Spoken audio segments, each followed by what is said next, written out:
Well, hello everyone. This is Daphne Clark, and this is Cooking with doTerra Essential Oils. Welcome to Take Roots, the lifestyle edition. And I am so happy that I get to educate you and possibly introduce you to just the whole concept of cooking with essential oils. And just a little bit about myself. I am a diamond leader with doTerra, living in Calgary. Yes, I have a South African accent. And 25 years ago, I was really fortunate. I did a degree in nutrition and cooking, and things have now turned around or come around full circle. And now I get to educate on essential oils. And so when I first was introduced to oils 2 years ago, I actually had no clue that they could be used for cooking. And as soon as I realized that oils could be, I went like, oh my goodness, yes, they are plant-based. And out with the herbs and in with the oils. And so, I jokingly tell people, yes, I studied nutrition, I studied cooking. I actually studied to be a home economics teacher. I studied back when everyone thought that margarine was the healthy thing and that butter was not healthy. And that so much has changed since then. So my plan for this time with you is to really just introduce you to how you can use oils in cooking, and to share some tips with you, things that I've learned along the way. This is just a basic introduction, hopefully getting you to the place where you're excited about actually experimenting with oils in your baking and your cooking, and seeing how you can actually do away with your herbs and spices, and that you actually have such a gift in these little bottles of oils. So let's get your pen and paper out and let's get going. So cooking with doTerra essential oils. Here I have some of my favorite in this picture. So we have lime and cilantro, black pepper and rosemary.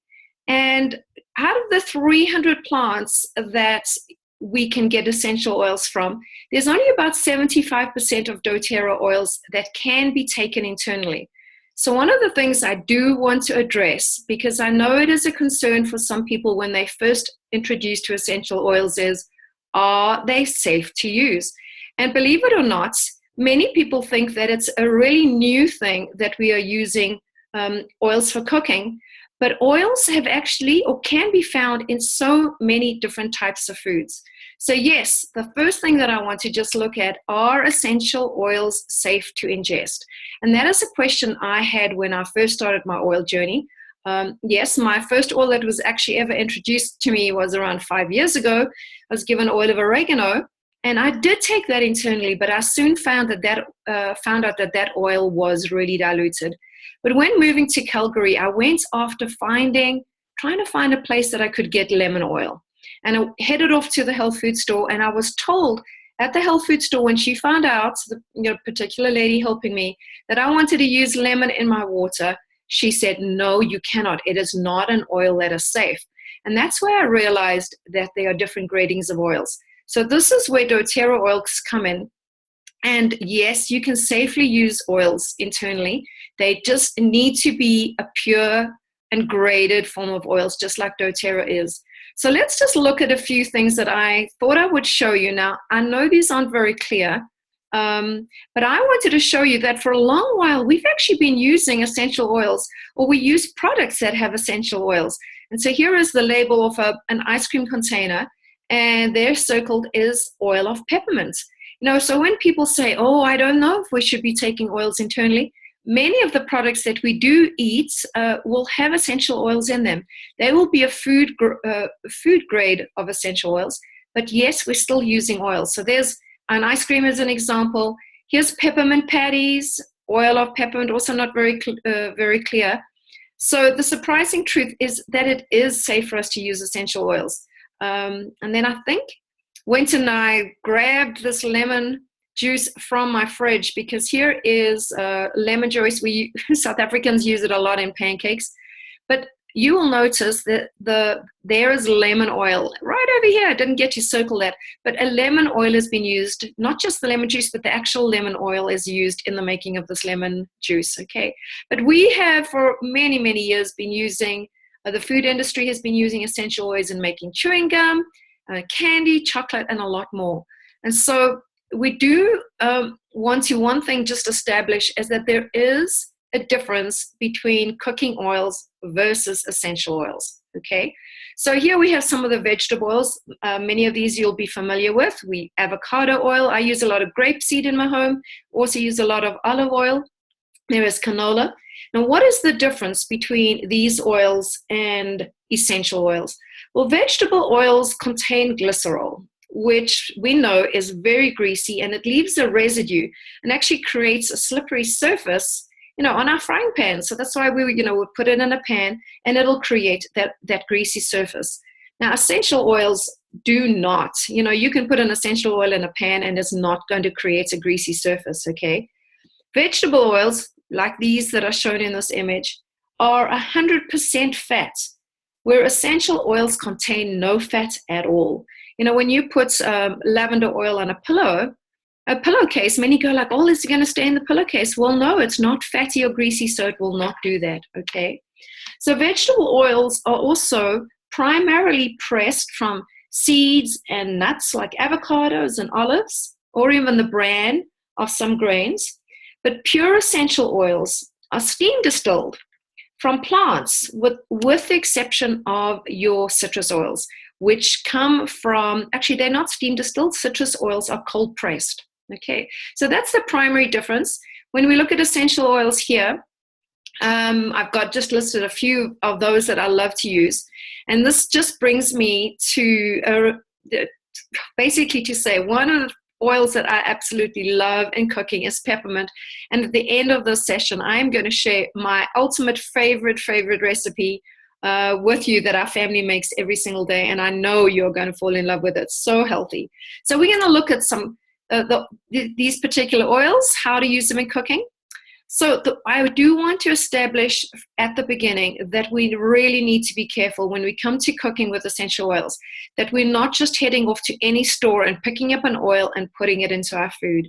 It needs to be a quality of oils that is safe for us to use, okay?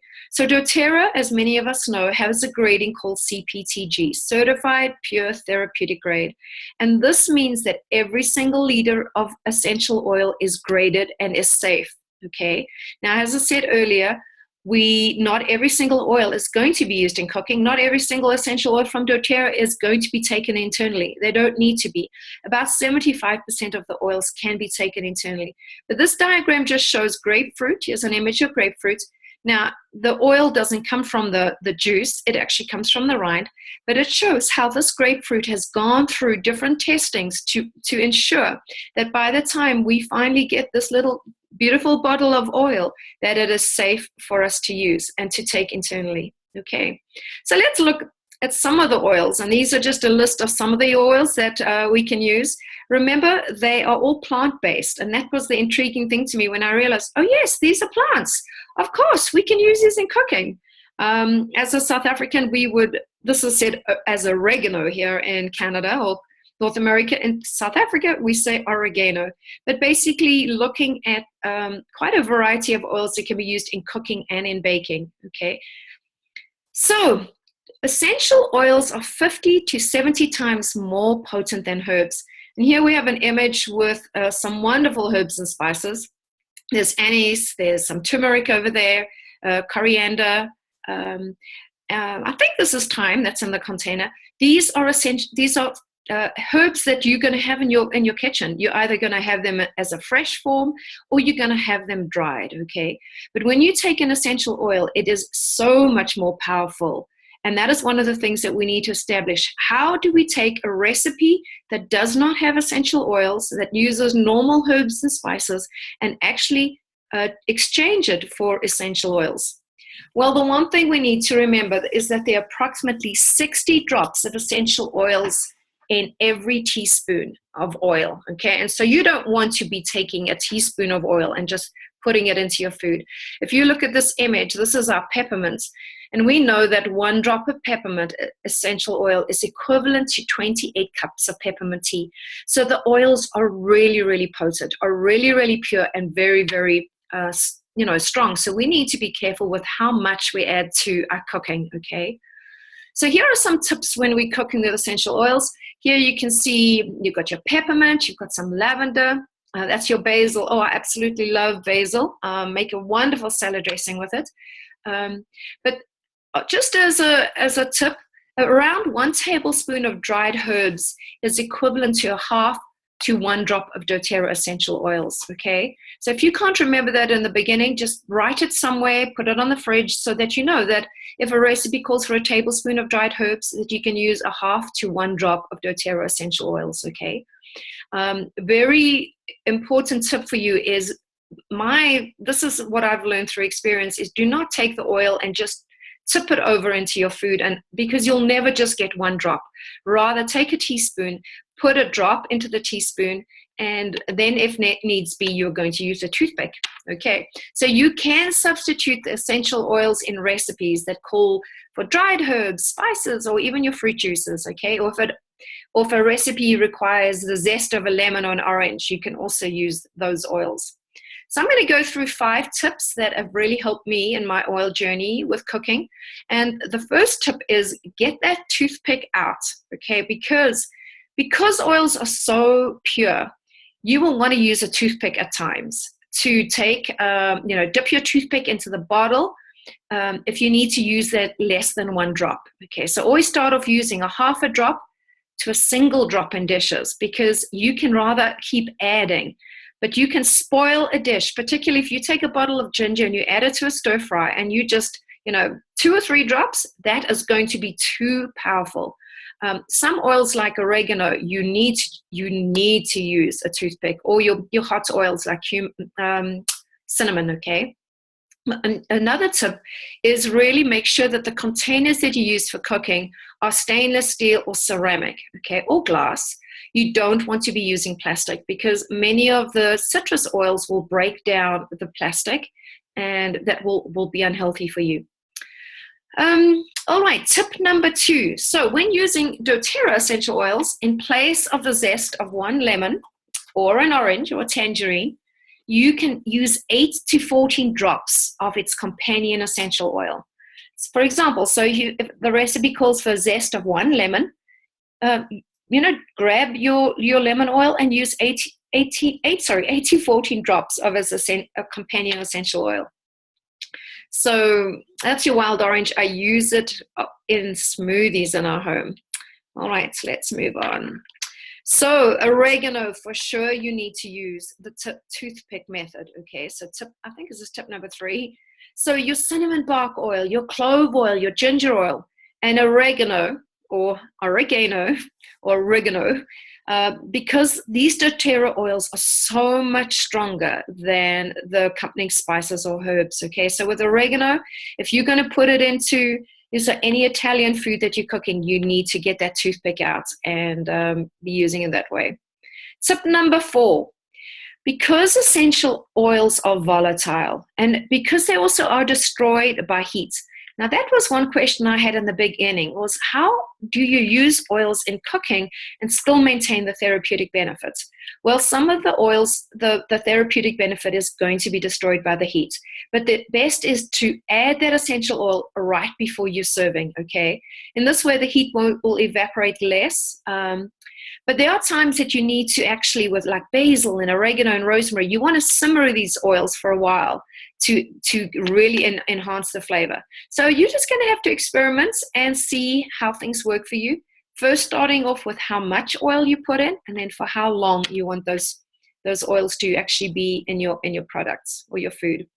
Tip number 5 is keep your essential oil in the dark. Okay, and here is an awesome picture of just really being organized with your oils. They are put into dark bottles on purpose because herbs and spices are not going to last forever, but oils, if they are kept in a cool, dark place, will last indefinitely, okay? Yes, you can refrigerate your essential oils. In this image, you also see little droppers. So I do keep droppers close by because it is so much easier to take a drop of oil out if you're wanting to really just regulate how much oil to put into your meal. And then keep the lids on to stop evaporation, because we know the heat around a stove. Oh, and then when you're so busy cooking, you can often push, maybe an oil is going to fall on the ground. If you are cooking with children, please, please, please be careful, okay? Make sure you get those lids back on again, because these are are great. I mean, it's awesome to cook with kids, but you just want to make sure that there's safety involved. And then just some suggestions for cooking. So salad dressings. So I love to take, this week I was actually making salad dressings just with balsamic vinegar, olive oil, and taking some lemon oil. You can take coriander, tastes so amazing. Then meats and sauces, your basil, your marjoram. Desserts, make a cheesecake with lemon. It's so lovely. Anything chocolatey, add peppermint to. When you come to making your teas, just add a few drops of an oil or a combination of oil to a cup of tea, okay? Refreshing drinks, making your own lemon or peppermints can be added to cold or sparkling waters. I love to take, I have a soda stream maker, and you just make your own fizzy water and then go and add citrus bliss. Flavored honey, adding cinnamon, clove, lavender, basil, or chamomile. Warm the honey until it becomes a thin liquid, then add the oil. Then you've got everything Italian. So, your oregano, your marjoram, your thyme, your basil. Those are really great for your pizza or pasta dishes. Then for those of us who love the Asian flair, try a drop of lemongrass or cilantro, coriander or ginger to enhance your Thai curries, your soups, or your stir fries. And then, everything chocolate is peppermints for sure. So when you first start with doTerra, you're always wondering, where do I get these recipes? Well, doTerra have a blog, okay, the doTerra recipe blog, and there's the link to it. And these recipes are submitted by doTerra fans and then are tested. So here you've got a key lime pie. Here is a wonderful carrot and ginger soup. At the top is a stir fry made with orange and ginger oil. And it's endless. I mean, get online, go to the blog, try their recipes, and then you can actually put up your own recipes. So I've really found that a really useful link. One of the recipes our family loves is making our own chai tea. So I thought I would share this with you. Getting some cardamom, cinnamon, black pepper, wild orange, 2 tea bags, some water. And then, you get, if you want to make it dairy-free, use some almond milk. And, blend them all together, and you have a wonderful chai tea with essential oils. So I wanted to share with you my peppermint milkshake. This is our family's all-time favorite. And I need to thank the author of the Oh She Glows cookbook when I was introduced to this by a close friend, Kimberly Malusis. And really, it is what I make every single morning for breakfast. It is healthy because I am dairy-free. And my kids love it. So you need to get your Vitamix out. I've put the recipe here for you. It is indulgence, So yes, the calories are high, but it's healthy. So medjool dates, almond milk, a handful of cashews, half an avocado. So your avo is a really great fat. Your cashews are really great for your skin. A drop of peppermints. Now, there are times I would put 2 drops in, but I love the flavor of peppermint, but it's up to you. 5 ice cubes, 5 ice cubes, a tablespoon of cocoa powder, and you blend. Now, you do need a strong blender. A little magic mullet is not going to help to get those medjool dates. So that is just a tip for making a really healthy milkshake in the morning. And there we are, everybody. I hope you enjoy that. Go after learning how to use essential oils. It is a fun journey, and you can get so much pleasure from cooking. Thank you. Bye-bye.